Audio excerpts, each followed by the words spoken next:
Pause for a moment, take a breath, and consider one simple but unsettling question. Why does the world feel normal exactly the way it is? Why does it seem natural that some people rule while others obey? Why are certain rules accepted without hesitation while alternatives are instantly labeled dangerous, irrational, or impossible?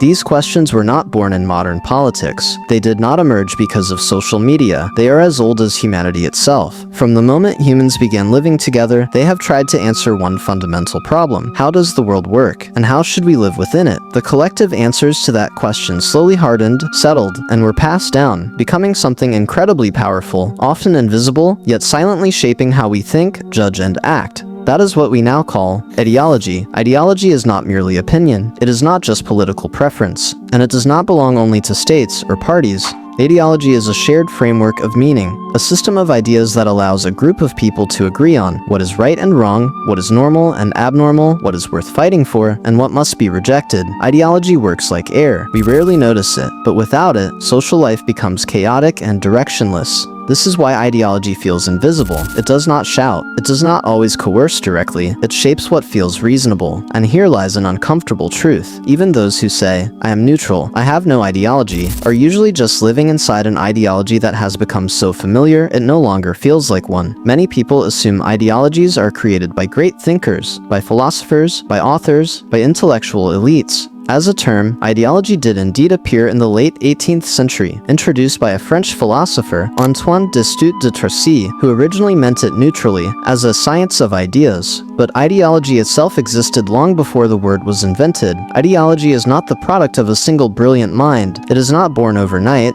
It is the result of repeated human experience. When a particular explanation successfully organizes collective life again and again, it stops being questioned, it becomes an assumption, and assumptions shared by many slowly turn into ideology. To truly understand this, we must return to the very beginning of human history. In prehistoric times, there were no states, no written laws, no sacred texts, yet humans lived in groups, and living in groups always requires rules. Who hunts? Who leads? How is food distributed? Which behaviors threaten the group? Early humans answered these questions not with theory, but with stories. Myths explained the world. Rituals reinforced unity. Symbols marked who belonged and who did not. These beliefs were not abstract philosophy, they were tools for survival. At this stage, ideology was not about domination, but about cohesion, keeping the group together in a world full of uncertainty. Everything changed when humans settled down and developed agriculture. Agriculture created surplus. Surplus created property. Property produced inequality, and with inequality came a new problem: who has the right to rule?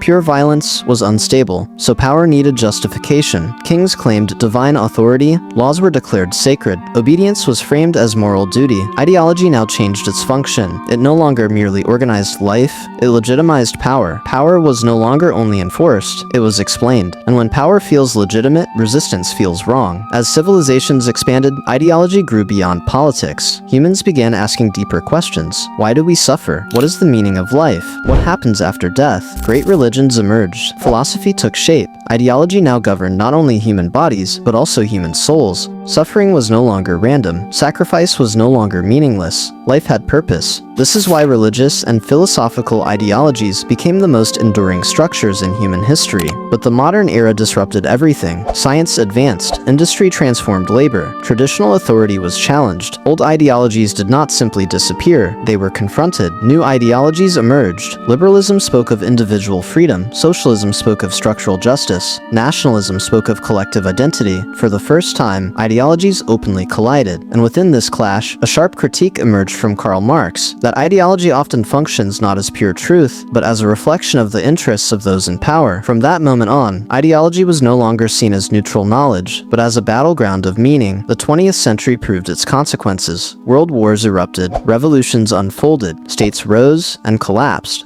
Humans died not only from weapons, but from beliefs about how the world should be organized. Ideology became an engine of history. It moved millions to build and to destroy. Today, many claim we live in a rational age. That is an illusion. Ideology has not disappeared. It has changed form. It lives in algorithms, in social media, in popular culture. It does not always rule through force. It persuades. It filters information. It defines what feels normal. Modern ideology feels personal, yet its effects are structural, and here lies the greatest lesson of history. Ideology is neither pure falsehood nor absolute truth. It is a human tool for navigating a world that is too complex, but ideology left unexamined hardens into dogma, and a human unaware of their ideology will live inside someone else's without ever realizing it, because in the end, the most important question is not which ideology is the most correct, but rather, are we conscious enough to question the ideology we are living in right now?